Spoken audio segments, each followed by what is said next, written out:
আসসালামু আলাইকুম ওয়া রাহমাতুল্লাহ। রাত করে ভিডিও করছি কারণ রিপন মিয়া পলাতক হয়েছে এই নিয়ে পুরো ফেসবুকে তোলপাড় লেগে গেছে এবং অনেক ভালো ভালো মিডিয়া এই সংবাদটি করছে। তাই সবাইকে সাবধান করে বলছি, আর যাই হন বাংলাদেশে ভাইরাল হতে যেন না, তাহলে একটা না একটা দোষ আপনার বের করবে এই বাঙালি জাতি।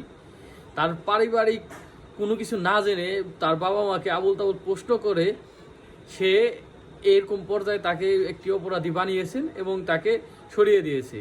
এবং আমরা বাঙালিরা তাই বিশ্বাস করে নিয়েছি, ভাই আগে অনুসন্ধানটা হতে দিন, তারপর দেখা যাক কার দোষ। সব দোষ ছেলেদের থাকে বা মেয়েদের থাকে এরকমও না, বাবা মার কিন্তু কিছু ভুল থাকে। তা আমি বলছি না রিপন মিয়ার বাবা মার ভুল আছে, তো আগে যাচাই বাছাই হোক, সব কিছু হোক, তারপরে তার জন্য ভিডিও করুন। একদিনে মানুষ কোথা থেকে মানুষকে কোথায় নিয়ে আসতে পারে, তাই সকলকে বলি ভাইরাল হওয়ার আগে সাবধান। তাহলে বুঝবেন আপনার গোপনীয় দোষ আপনার চাইতে আপনার পাড়া প্রতিবেশী বা মিডিয়াই ভালো বুঝবে।